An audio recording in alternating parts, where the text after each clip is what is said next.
पिछले 2 साल के पहले 3 शराब की दुकानें थी। मुझे लगता वो पर्याप्त कठुआ के लिए काफी थी, मगर आज आप देखो कि ये होम डिलीवरी देने वाला इन्होंने काम कर दिया कि गांव-गांव जाकर, घर-घर जाकर ये शराब की दुकानें खुलवा रहे हैं। जब से ये एक्शन हुई है ये शराब बैंडों की, तब से लेकर के कहीं ना कहीं बाढ़ पर लोगों को परेशानी का सामना करना पड़ रहा है कि यहाँ खुल जाएगी तो ये नहीं खुलेगी यहाँ पर।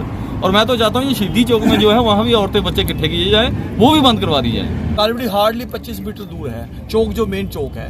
ये एक बिरला पार्क, शाम को हजारों की संख्या में लोग यहाँ आते हैं, ठीक है ना। ये 2 लाइब्रेरी हैं, हॉस्पिटल का रास्ता है, ये रेजिडेंशियल ये है, ये 10-12 घर हैं, ठीक है ना। ये घर हैं, ये इनका भी तो कुछ सोचना है ना हम लोगों ने। ये साथ में स्कूल है।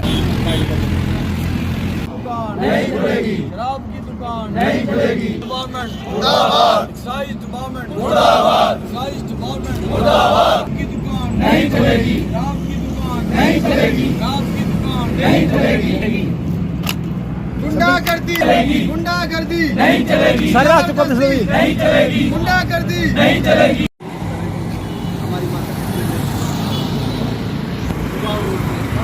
हर बंदा अपने हक के लिए आई हो।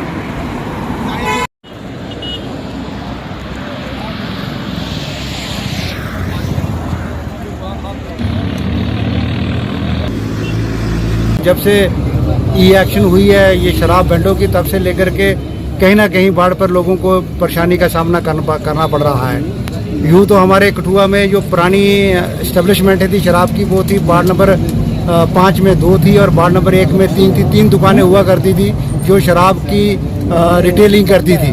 लेकिन इस बार तो जो 23-24 की पॉलिसी है, इन्होंने 3 से बढ़ा करके 5 कर दिए।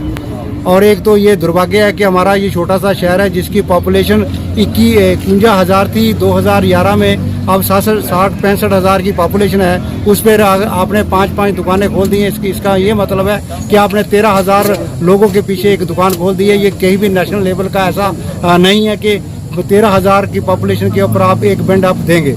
जो यहाँ की आज की जो समस्या बनी हुई है, पॉलिसी में ये कहा गया था कि जो वार्ड नंबर 5 है उसके 2 बैंड थे, 2 एक्शन हुए हैं, वो 5 नंबर वार्ड में नहीं खुल पाने के कारण वो उसको यहाँ पर शिफ्ट कर दिया गया है, जो हमें पूरी तौर पर लगता है वो एक्साइज पॉलिसी का घोर उल्लंघन है। जो बैंड था वो 5 नंबर वार्ड के लिए था, 5B का शायद ये बैंड है, यो 15 वार्ड में इसको हॉस्पिटल के नज़दीक इसको शिफ्ट किया जा रहा है। ये हम समझते हैं खास जो हमारी एक्साइज पॉलिसी है उसका दुर्भाग्य है और उसके खिलाफ ये काम किया जा रहा है। उन पब्लिक सेंटिमेंट्स को ध्यान में रख करके ये दुकान जो है वो उसी जगह पे खोलनी चाहिए जहाँ तो जितनी अंधाधुंध ये दुकानें खोल रहे हैं। अगर ये एरिया वाइज इसकी समस्या नहीं है तो ये कहीं शहर से बाहर यहाँ लोकेलिटी नहीं है, वहाँ पर या करके आप खोल सकते हैं, क्योंकि शराब का यहाँ मैन्युफैक्चरिंग डिस्ट्रीब्यूशन यहाँ लीगल है, कानूनी तौर पर है। लेकिन जो भी नियम लॉ बने हैं उसकी वायलेशन नहीं होनी चाहिए। तो जो लाइसेंसी है उनको भी नुकसान हो रहा है। तो ये लोगों को फंसा करके मारने वाली बात है। और एक्साइज पॉलिसी में बैंड किस तरह के खुलेगा, डिस्ट्रिक्ट एडमिनिस्ट्रेशन ने किस प्रकार से इसको लोगों को पीछे पूछे बिना कैसे इन्होंने दे दिए, कैसे इन्होंने NOC दे दिया है, कैसे हॉस्पिटल साथ में है, एजुकेशन इंस्टीट्यूशन साथ में है, रिलीजियस प्लेस साथ में है, वर्कशॉप किसी का ओपिनियन लिया नहीं गया। ये बहुत गलत बात है। इस बात को हम का विरोध कर रहे हैं और सरकार इसका जल्दी से जल्दी प्रशासन संज्ञान ले और यहाँ से इसको बंद करवाए। दुखद बात है। ये हमारे कठुआ सिटी टाउन में जाने के लिए मेन रास्ता है, यहाँ चौक है, भाई भीड़ रहती है, ठीक है। इसे उठा यहाँ खोलना अच्छी बात नहीं। आप अगर आपने खोली है तो वहाँ खोलिए, सामने वहाँ कमेटी की दुकानें खाली पड़ी हैं, पहले भी वहाँ आपने बाहर खोल रखी है और ये वाइन शॉप वहाँ शिफ्ट कर दीजिए। अगर आप समझते हैं कि यहाँ खुल जाएगी तो ये नहीं खुलेगी यहाँ पर। और मैं तो चाहता हूँ ये शहीदी चौक में जो है वहाँ भी औरतें बच्चे इकट्ठे किए जाए, वो भी बंद करवा दी जाए। विडम्बना है जब से ये यूटी हमारी बनी है जम्मू कश्मीर में, आप देख रहे हो कि गवर्नमेंट का एक पॉलिसी था कि घर घर शौचालय और घर घर पानी। आज घर घर शौचालय के बजाय ये घर घर शराब की दुकानें खोल रहे हैं और हमारा जो यूथ है उसको ये बिगाड़ने की कोशिश कर रहे हैं कि अगर हर जगह दुकान मिलेगी शराब की तो हमारा यूथ है वो पढ़ने के बजाय इन आदतों में ज्यादा मशक्कर होगा। आप देखते हो कि इस जगह में साथ में 2 लाइब्रेरी हैं, एजुकेशन इंस्टीट्यूशंस हैं, साथ में हमारा डिस्ट्रिक्ट हॉस्पिटल है और साथ में हमारा ये रास्ता कठुआ का मेन एंट्री है। तो क्या दर्शाना चाहती है हमारी सरकार और हमारी कठुआ एडमिनिस्ट्रेशन कि यहाँ से ही हमारी शराब की दुकानें खोलना शुरू हो जाएंगी। आप देखते आए हो कि जैसे सुशील जी ने बताया था कि तो आज वार्ड नंबर 5 के लोगों ने विरोध किया तो उनकी बंद कर दी, और उसको उन्होंने किस पॉलिसी के तहत यहाँ पे शिफ्ट किया, ये हम एडमिनिस्ट्रेशन से पूछना चाहते हैं। अगर इस तरह का आप आज यहाँ पे लोग विरोध नहीं करेंगे, आज एक यहाँ पे खोलेंगे, फिर ये वार्ड वाइज वार्ड दुकानें खोलेंगे, तो मैं आपके माध्यम से एडमिनिस्ट्रेशन से और खासकर एक्साइज डिपार्टमेंट से ये दरख्वास्त करते हैं कि ये दुकानें आज जो धरने पे हम बैठे हुए हैं, जो दुकान ना खुलेगी ना कभी खुलने देंगे। आप कोई उचित व्यवस्था करके कई खड्डों खडोलियों में जाके ये दुकानें खोले, यहाँ हम दुकानें नहीं खुलने देंगे। शहर में लगातार अंधाधुंध वाइन शॉपें खुल रही है, लेकिन रोजगार की कोई पॉलिसी नहीं है, स्कूल शिक्षा को लेकर कोई पॉलिसी नहीं है। देखिए, मैं पहले कह चुका हूँ कि जहाँ हमारे जो एलजी साहब बैठाए हुए महापुरुष जी हैं, उनको महापुरुष की औपदी हम देते हैं कि उन्होंने एक बनाया हुआ कि हम रेवेन्यू जनरेट करना है, चाहे लोगों की लाशों पे से गुजरना पड़े।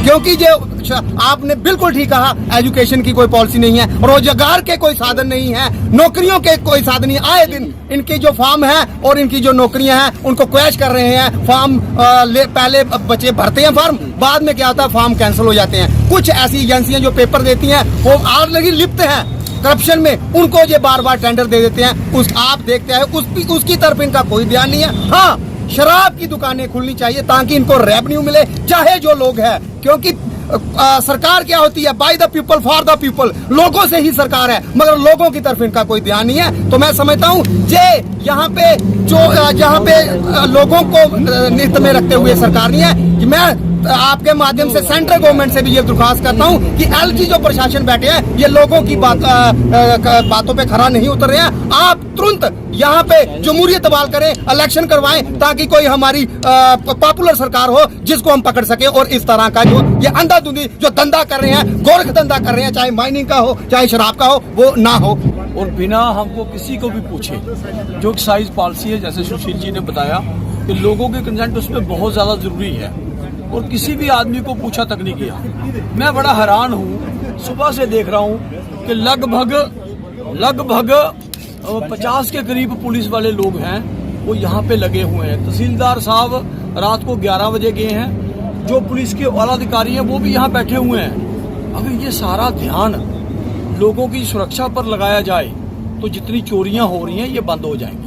मैं इसलिए देख रहा हूँ कि क्यों कहीं ना कहीं मुझे इसमें मिली भगत की जो है बदबू आ रही है। कुछ जो ऑफिसर है जिसने पॉलिसी बनाई, उसने जो भी मन से बनाई, रेवेन्यू बोला, जो भी बोला, सबसे पहले है लोग।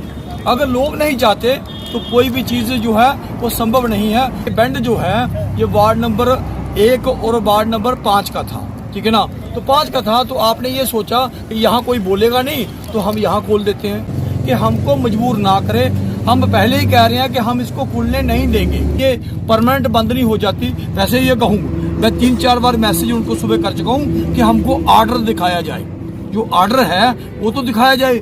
मैं बड़ी दुर्भाग्यपूर्ण बात है कि 3-4 बार मैसेज करने के बाद है कोई ऑर्डर ही नहीं दिखा रहा, ताकि जो टेक्निकल लोग हैं वो समझ सकें कि इसमें क्या फ्लॉज हैं। और कहीं ना कहीं आंखों में क्या, सुबह मुझे कहा रहे थे जो कंसर्न ITO थे, वो कर रही है टेम्पररी ऑर्डर है। अब टेम्पररी और परमानेंट पता नहीं, वो टेम्पररी शराब और परमानेंट शराब कौन सी होती है, मुझे लोग हैं। लेकिन अगर रौद्र रूप देखना है तो वो भी देख लीजिएगा।